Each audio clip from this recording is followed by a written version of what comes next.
고소를 당하거나 또 소송에 연루돼가지고 조사를 받는 것은 어떤 잘못을 했든지 안 했든지 간에 심리적인 압박이 있고 또 두려움이 있습니다.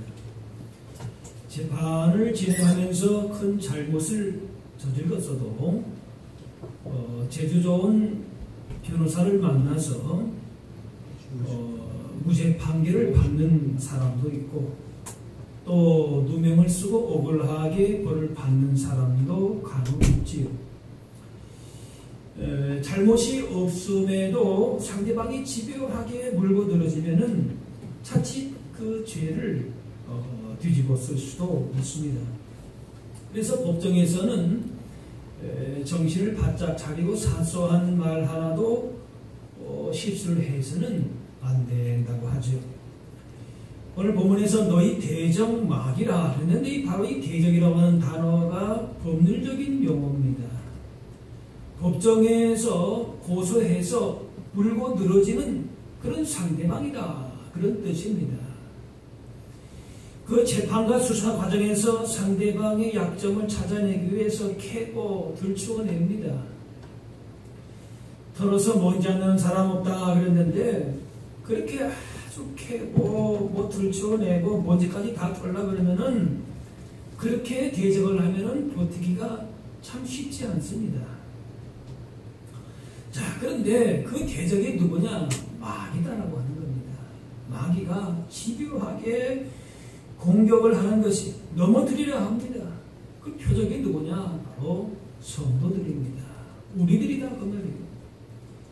그래서 온갖 두려움과 의심을 갖게 하고 낙심하게 하고 그래서 우리의 믿음을 흔듭니다. 결국은 멸망의 길로 가게 하는 거예요. 그게 마귀의 목표입니다. 그래서 마귀를 우리의 원수다 그래요. 자, 그래서 이 베드로 오늘 본문 말씀의 베드로는 이 원수 마귀를 어떻게 비유합니까? 사자에 비유합니다. 그런데 어떤 사자냐? 배고파서 우는 사자. 그래서 먹을 것을 두루 찾아서 그렇게 다닌다. 삼킬차를 찾는다 그랬어요. 이 마귀는 사자와 같은 강력한 힘을 가지고 공격하면서 또 한 번 잡으면 어떻습니까? 끈질기게 물어뜯고 놓치지를 않죠. 힘이 있으니까도 그렇고 또 배가 고프니까 이걸 잡았으면은 그냥 강력하게 그 먹이를 먹으려고 하지 않습니까? 그저 한가하게 어슬렁거리는 게 아니라 눈에 불을 켜고 먹이를 찾습니다. 두루 다니며 삼킬자를 찾습니다. 집요하게 물고 늘어집니다. 그러니까 이게 보통 공격이 아니라 그 말이죠. 이렇게 상대방은 나를 넘어뜨리기 위해서 뭔가 약점을 찾아서 그걸 집요하게 물고 들어드는데 눈을 부릅뜨고 달려드는데 그냥 졸고 있거나 경계를 그냥 늦추거나 그러면은 어떻습니까? 결과가 뻔합니다. 아무 준비 없이 법정에 가서 그냥 섭니까? 죄가 없어도 변호사가 있는 거 없는 거 다르지 않습니까? 없으면은 상대방 측에서 이렇게 뭐라고 하면은 그 뒤집어 쓸 경우도 있지 않습니까? 바로 그것이 대적 이 원수 마귀가 이런 항상 시험과 공격을 우리 성도에게 가하고 있기 때문에 우리는 거기에 노출되어 있는 것이 마귀의 목표가 타겟이 될 수밖에 없다는 거예요. 그렇기 때문에 근신하고 깨어라 그렇게 얘기합니다. 요즘 아이들 말로는 뭐예요? 장난이 아니다 그 말이에요. 그냥 섣불리 대들 수가 없다는 얘기지요. 자, 이 베드로는 이런 얘기를 왜 합니까? 자신이 바로 사탄의 타겟 목표가 되었던 때가 있음을 기억하고 있을 것입니다. 주는 그리스도시여 살아계신 하나님의 아들이십니다. 그렇게 참 놀라운 신앙 고백을 하지 않았습니까? 예수님께 칭찬받았어요. 그런데 그 칭찬을 받고 그저 몇 분이나 지났을까요? 그 직후에 베드로가 어떤 책망을 받았습니까? 사탄아 내 뒤로 물러가라. 너는 나를 넘어지게 하는 자다. 그런 책망을 받았어요. 위대한 신앙 고백을 하고 얼마 안 된 사이에 사탄의 시험에 빠진 겁니다. 그리고 그 얼마 되지 않아서 나는 주님과 함께 죽을지언정 절대 나는 주님 부인하지 않겠습니다. 호언장담했습니다. 그런데 그것도 몇 시간 안 가서 얼마 있다가 예수님을 3번이나 부인했어요. 그것도 저주하며 부인했습니다. 이렇게 근신하고 깨어있지 않으면은 원수 마귀가 예수님의 수제자라 할지라도 공격한다는 겁니다. 타겟이 된다는 겁니다. 최선의 방어는 공격이라 그런 말이 있습니다. 마귀가 사자같이 강하고 집요하다고 해서 그냥 피해 다니기만 하고 도망만 다녀서는 안 되고 맞서 싸워야 합니다. 그래서 9절 말씀에 너희는 믿음을 굳건하게 하여 그를 대적하라. 이 대적한다는 것은 마귀와 싸울 수 있는 힘이 있다는 겁니다. 우리의 능력으로 마귀를 대적하는 것이 아니라 죄와 사망 권세를 깨뜨리신 예수님의 능력으로 대적을 하라 그 말이에요. 비록 마귀가 굶주린 사자같이 강하고 사납다 할지라도 그리스도의 능력을 의지해서 싸우는 것이기 때문에 능히 대적할 수 있다. 물리칠 수 있다라고 하는 거예요. 문제는 뭔가? 우리의 믿음입니다. 그래서 믿음을 따라합시다. 믿음을 굳건하게 하여 대적하라. 네, 믿음으로 대적하라. 그거 외에는 다른 방법이 없습니다. 네, 마귀를 우리가 상대할 수가 없습니다. 뭐 법정에서 좋은 변호사를 써서 거기서 이렇게 대적하는 방어하는 것, 그거는 비교가 할 수 없을 만큼 우리는 뭔가면은 그리스도의 능력, 믿음으로 대적해요. 그러면 마귀는 도망가게 되어 있습니다. 아무리 굶주린 사자라 할지라도 자신보다 더 강한 상대에게 있어서는 사자도 도망갑니다. 그러니까 그랬더라 딱 봐서 사자도 판단해서 아무리 자기가 배고파도 상대가 안 되겠다 그러면 사자도 도망가. 가령 뭐 코끼리 같은 경우에 상대가 안 되니까 그냥 도망가지 않습니까? 그 야고보 사도는 마귀를 대적하라 그리야 하면 너희를 피하리라 그랬습니다. 마귀는 분명 우리보다 강한 존재입니다. 하지만 마귀는 결코 무서워할 대상은 아닙니다. 우리가 필요 이상으로 마귀나 혹은 귀신이다 이런 영적인 그런 존재를 두려워하는 경향이 있습니다. 필요 이상으로 마귀에게 큰 능력을 부여하기도 합니다. 그래서 마귀는 이것을 이용해서 우리 가운데에 두려움을 주기도 합니다. 그러나 예수님께서 십자가에 달리셨을 때에 어떻게 마지막 말씀하셨습니까? 다 이루었다. 이것은 마귀와의 싸움에서 완전하게 이기셨다. 그런 뜻이기도 합니다. 예수님께서 가져오신 하나님의 나라가 사탄의 나라를 쫓아내신 것입니다. 그래서 예수님을 만나는 귀신들이 어떻게 합니까? 벌벌 떨었습니다. 무서워했습니다. 그런데 우리들에게도 이러한 동일한 권세와 능력을 주셨습니다. 물론 마귀를 만만하게 봐서는 안 됩니다. 자기의 마지막을 알고 있기 때문에 최후의 발악을 합니다. 그래서 우리가 이런저런 일로 예수님과 멀어지는 삶을 살면은 그 틈을 조금이라도 보고 있다가 뭡니까? 굶주린 사자처럼 사납고 무섭게 공격을 합니다. 앞서 말씀드린 것처럼 그 베드로처럼 그 틈을 노리고 공격을 했다 그 말입니다. 하지만 아무리 마귀가 무섭게 달려든다 할지라도 우리의 힘으로서는 감당할 수 없는 존재일지라도 두려워하지 말고 어떻게 합니까? 대적하면 됩니다. 그러면 피하는 것이. 그리고 그 대적하는 방법은 대적 마귀를 잘 아는 것도 중요한 거지만은 보다 중요한 것은 우리로 하여금 승리케 하시는 주님을 향한 믿음 위에 굳게 서는 것입니다. 이 믿음을 굳게 하면은 얼마든지 마귀를 대적할 수 있고 마귀는 도망갈 수밖에 없는 것입니다. 지금 이 베드로의 편지를 받은 사람은 어떤 사람들인가 하면은 소아시아 북부에 사는 이방인 그리스도인들입니다. 과거에는 우상을 섬기던 사람들인데 복음 듣고 예수를 믿었어요. 과거에 그들이 있었던 그 집단에서 보게 되면은 이 사람들은 지금 베드로의 편지를 받는 사람들은 어떤 사람들입니까? 말하자면 배신자들이죠. 같이 우상을 섬기고 같이 이렇게 말하자면 세상에 사탄에 속해 있었는데 지금 예수를 믿는다고 하니까 그들 입장에서 볼 때는 그들을 미워할 수밖에 없죠. 대적할 수밖에 없습니다.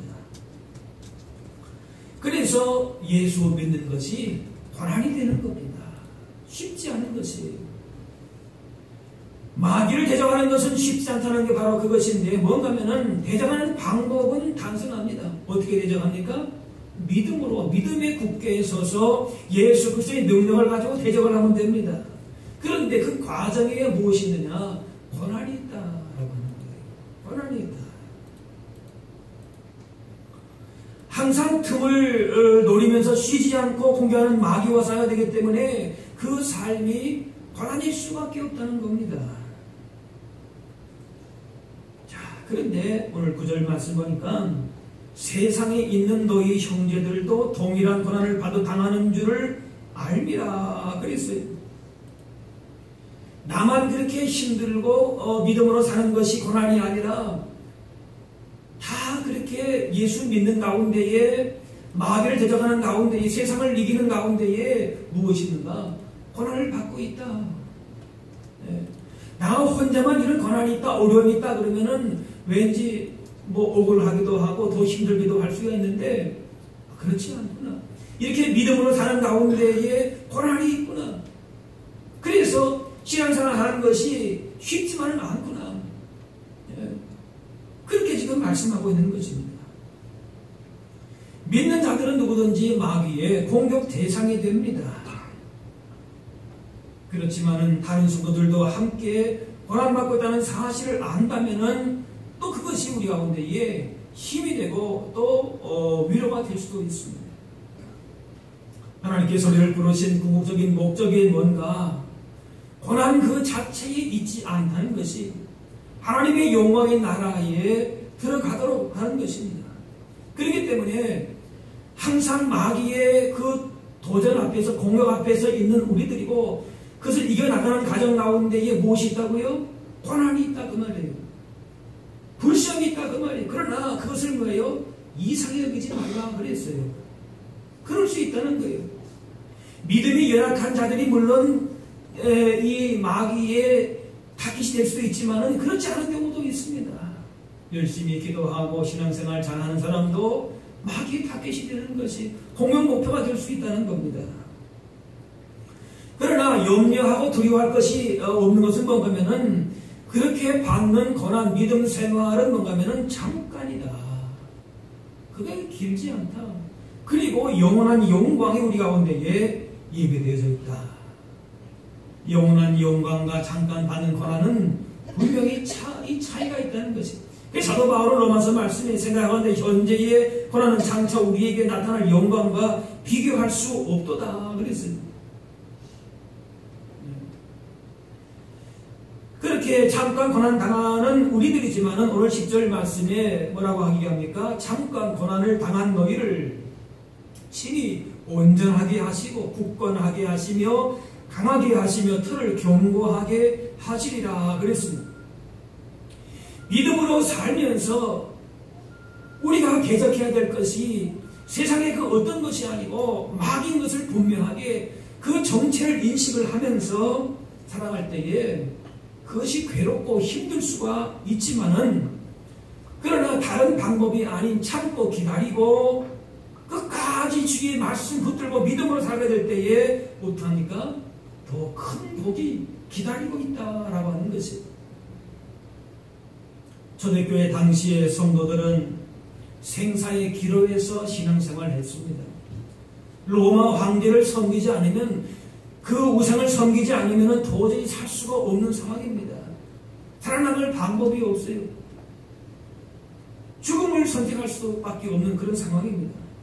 그렇지만은 최후의 승리가 있음을 알았고 또 그렇게 우상 그 로마 황제가 세상이 그렇게 공격을 하고 한다 할지라도 진정 두려워할 뿐은 진정 경배될 것은 이런 우상이 사탄이 세상이 아니다. 그걸 알았기 때문에 끝까지 모진 박해 속에서도 믿음을 가지고 그것을 이겨낸 것입니다.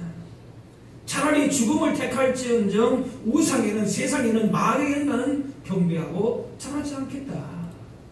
그래서 그 고난을 이겨낸 것입니다. 마귀가 아무리 죽음의 두려움으로 위협하고 넘어지게 할지라도 하나님만이 우리 영혼을 지키시고 생명의 주관자가 되심을 굳게 믿는다면 전혀 두려울 것이 없는 것입니다. 성도는 이미 죄와 죽음의 문제를 해결한 사람들이고 세상의 그 어떤 것도 하나님의 사랑에서 끊어지게 할 수가 없기 때문에 그 어떤 공격 앞에서도 당당하게 주님의 승리를 나타낼 수 있는 것입니다.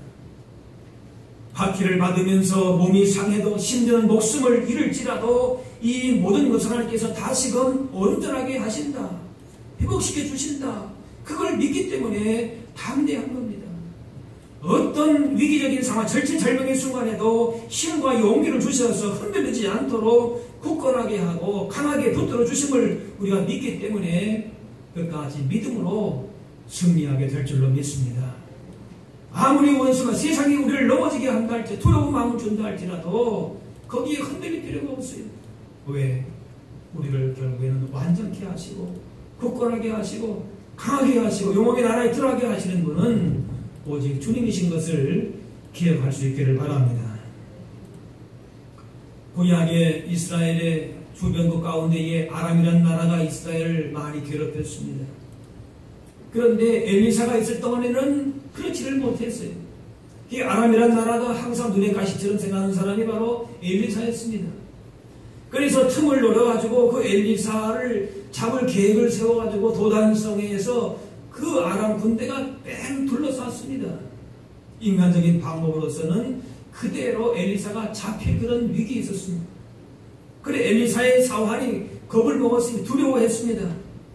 그런데 엘리사는 태어난 겁니다. 그러면서 그 종에게 말하는 것이 뭐라고 합니까? 엘리사가 우리와 함께한 자가 저희와 함께한 자보다 많다는 겁니다. 지금 아람의 강한 군대가 그 도단성을 둘러싸고 있지만은 그것만 오지 말라는 겁니다. 그들보다도 우리와 함께한 그 능력이 더 크다라고 하는 것입니다. 그러면서 사환의 눈을 열어달라 그렇게 기도했고 사환의 눈에 무엇이 보입니까? 불말과 불평거가 보인 겁니다. 사탄은 성도와 교회를 대해서 기회를 엿보다가 대대적으로 공격을 감행하기도 합니다. 하지만 성도는 이미 승리가 보장된 이긴 싸움을 싸우는 사람들입니다. 복음 가사, 성가 가사처럼 믿음의 눈을 떠서 보면은 뭐예요? 보이는 분 계시네. 그분이 누구십니까? 우리의 대장 되신 예수 그리스도이신 줄로 믿습니다. 승리하신 주님이십니다. 세상의 대적이 아무리 군대같이 진을 친다 할지라도 우리가 두려워하지 않고 나는 오히려 편안하리라 그렇게 고백하지 않았습니까? 바로 우리를 위해서 불말과 불평거를 준비하고 계신 주님이 우리 가운데 서 계신 것입니다. 그러므로 고난이 와도 승리의 주님을 바라보고 믿음의 인내를 가지고 마귀를 대적하게 하기만 하면은 우리의 승리는 확실한 것입니다. 세상은 우리에게 세상 풍조를 따르지 않으면 못 살 것처럼 얘기를 합니다. 요즘에 수요 예배 때, 기도회 때 요한계시록 하는데 거기에 보게 되면은 우상에게 경배하지 않는다는 다 죽인다. 그런 용과 짐승에 대한 환상을 요한이 보게 됩니다. 그럼 어떻게 됩니까? 일단 살기 위해서 우상에게 경배해야 됩니까? 그러나 성경은 그렇게 말하지 않습니다. 오히려 그렇게 살면은 죽는다, 망한다는 겁니다. 절대 세상의 우상에게, 마귀에게 무릎 꿇지 말라는 겁니다. 그래서 계시록 말씀 12장 13장에 보게 되면은 세상과 마귀로 상징되는 용과 짐승의 공격 앞에서 성도는 너무나도 약한 존재로 그렇게 보여지고 있습니다. 거기서 끝나는 건가? 아니라도 말이죠. 14장에 들어가게 되면은 하나님의 백성들이 어린 양과 함께 있다. 그런 천상의 환상을 요한이 보게 됩니다.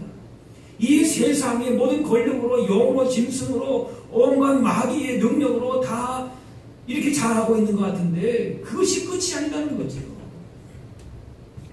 하늘의 능력과 권세를 가지고 계신 어린 양 되신 예수님께서 우리를 보고 계시고 함께 하시는 줄로 믿습니다.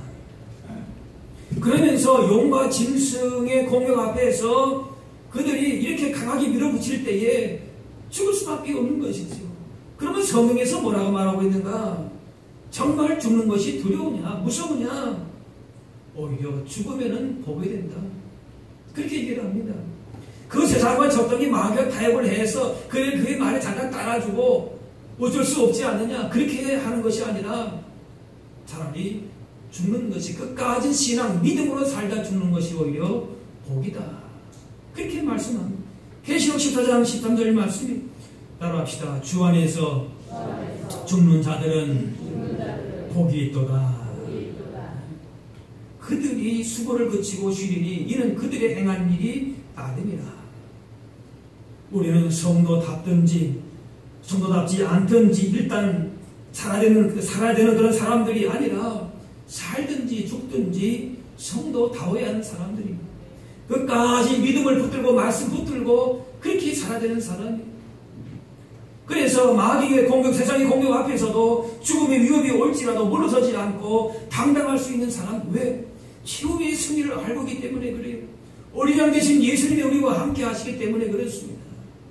전쟁이 나서 군대가 내 위를 다 그렇게 치려한다 할지라도 나는 오히려 두렵지 아니하다. 그 확신, 주님의 불말과 불병거가 있음을 우리가 기억하면서 살아야 할 줄로 믿습니다. 마귀는 언제나 우리 삶과 가정과 교회를 파괴시키고자 틈을 보고 있습니다. 그러므로 근신하여 깨어서 마귀에게 틈을 주지 말아야 하고 그 틈을 주지 않기 위해서는 주님과 동행하며 살아야 합니다. 말씀을 묵상하고 기도하고 예배하기를 기뻐하고 말씀대로 순종하며 사는 것이 바로 주님과 동행하는 것이고 이렇게 사는 일에 게을르지 말아야 합니다. 예수님도 마귀가 시험할 때에 무엇으로 물리셨습니까? 하나님의 말씀으로 물리셨습니다. 우리도 말씀으로 마귀를 대적하게 되면 마귀는 물러갑니다. 그것이 깨어있는 것이고 마귀에게 틈을 주지 않는 것입니다. 항상 깨어 있어야 되는데 어느 순간 방심하고 긴장감을 잃어버리게 되면 그 틈 사이로 마귀가 공격하면서 패배적인 모습으로 살아갑니다. 성도라 할지라도 세상에 콕 끌려가지고 사단에게 그냥 넘어가는 일들이 얼마나 많습니까? 다윗도 안일과 나태함에 빠져서 긴장을 풀고 있을 때에 마귀가 공격을 한 겁니다. 그래서 그는 간음죄와 살인죄를 동시에 범했습니다.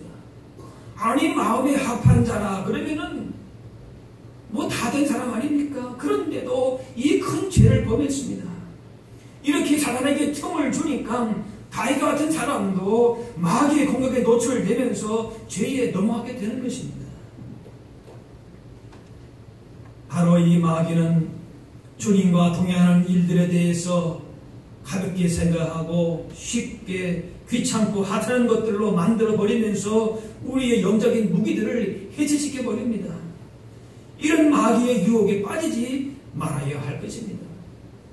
육신을 건강하기 위해서 음식을 잘 먹고 적절히 운동하고 기초 체력을 키워야 하듯이 우리도 영적인 양식인 말씀을 묵상하고 믿음의 훈련을 통해서 영적인 체력을 키워야 합니다.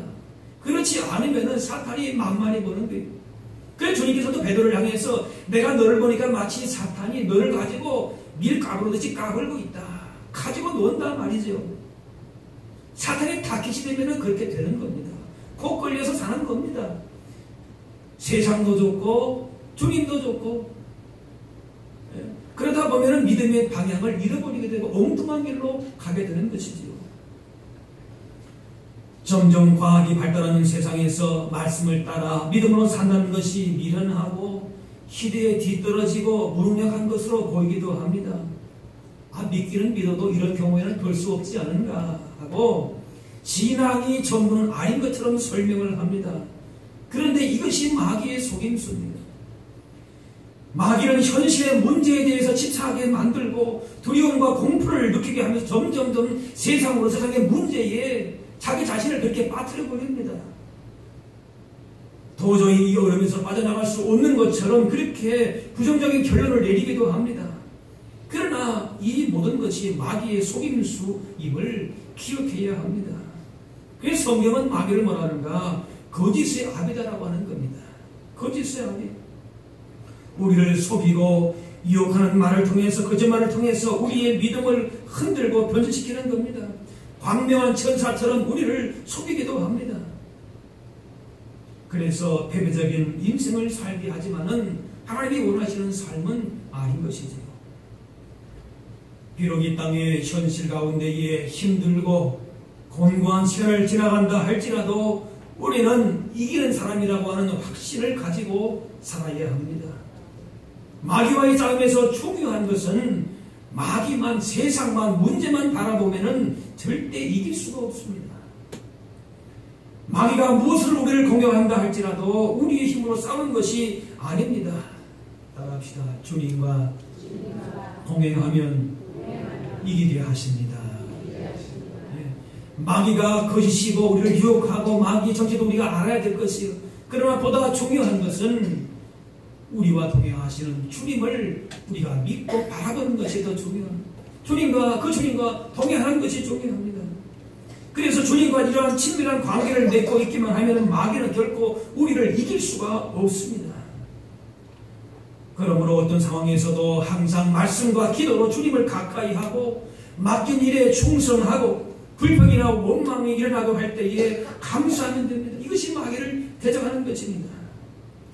영의 양식인 말씀을 제때에 섭취하고 기쁨과 감사함으로 예배하고 봉사와 섬김의 일을 계속 행함으로 주님 주시는 생명의 풍성함과 평안과 승리의 기쁨을 우리가 누리게 되는 것입니다. 이러한 신령한 일들을 멈추지 않고 계속하는 것, 이것이 바로 근신하고 깨어있는 것입니다. 이 일을 주님 올 때까지 멈추지 말아야 할 것입니다.